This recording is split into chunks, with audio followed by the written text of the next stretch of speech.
Welcome to our continuing series, Questions and Answers, from the works of Sri Aurobindo and the Mother. Delight, Part 5. From the Mother. Question: how can one learn of pure delight? Mother: first of all, to begin with, one must, through an attentive observation, grow aware that desires and the satisfaction of desires give only a vague, uncertain pleasure, mixed, fugitive, and altogether unsatisfactory. That is usually the starting point. Then, if one is a reasonable being, one must learn to discern what is desire and refrain from doing anything that may satisfy one's desires. One must reject them without trying to satisfy them.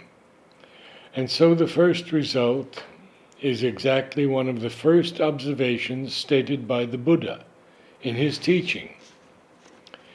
There is an infinitely greater delight in conquering and eliminating a desire than in satisfying it. Every sincere and steadfast seeker will realize after some time, sooner or later, at times very soon, that this is an absolute truth, and that the delight felt in overcoming a desire is incomparably higher than the small pleasure, so fleeting and mixed, which may be found in the satisfaction of his desires. That is the second step.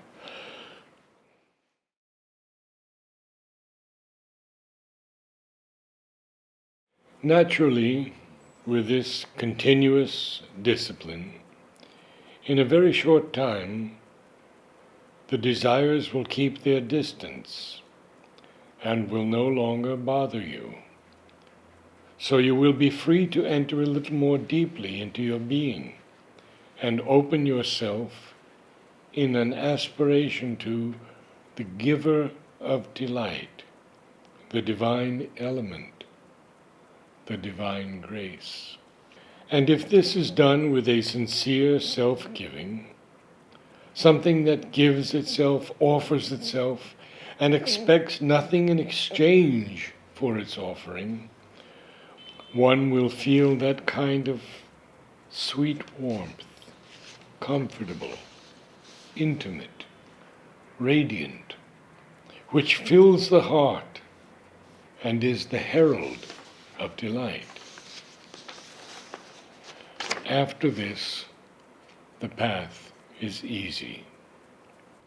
Question: sweet Mother, what is the true delight of being Mother?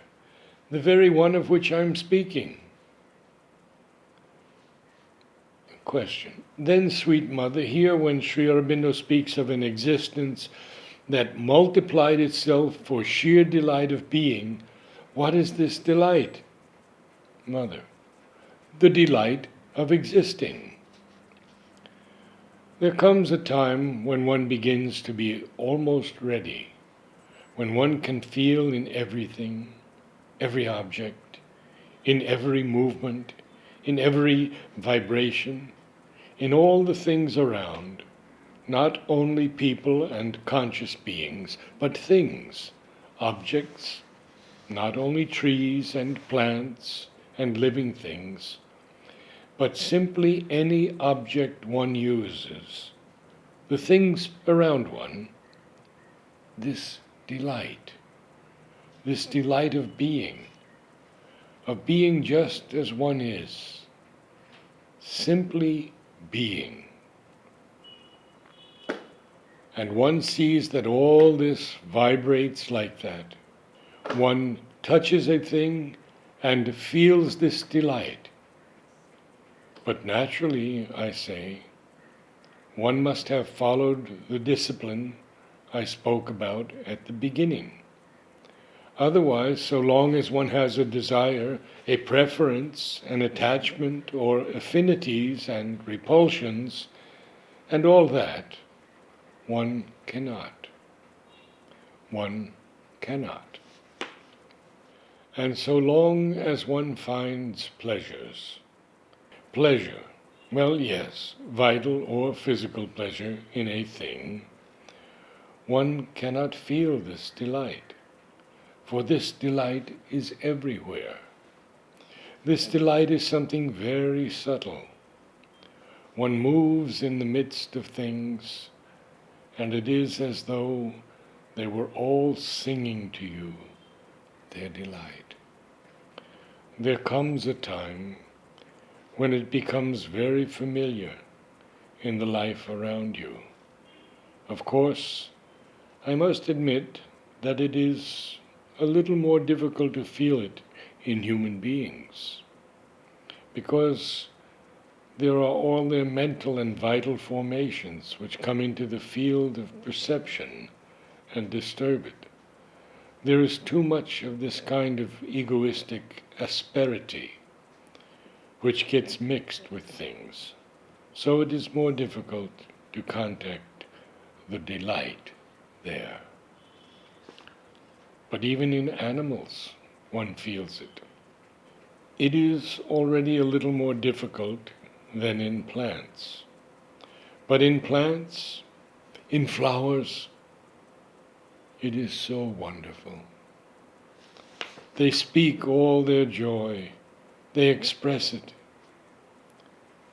And as I said, in all familiar objects, the things around you, which you use, there is a state of consciousness in which each one is happy to be just as it is.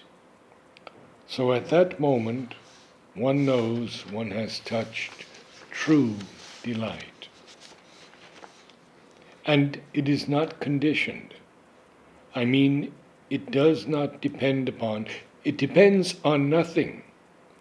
It does not depend on outer circumstances, does not depend on a more or less favorable state. It does not depend on anything.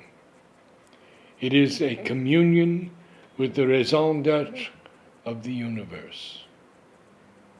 Unfortunately, as I said, people, circumstances, all that, with all those mental and vital formations, that disturbs it all the time. Then one is obliged to return to this ignorant, blind perception of things. But otherwise, as soon as all this stops and one can get out of it, everything changes.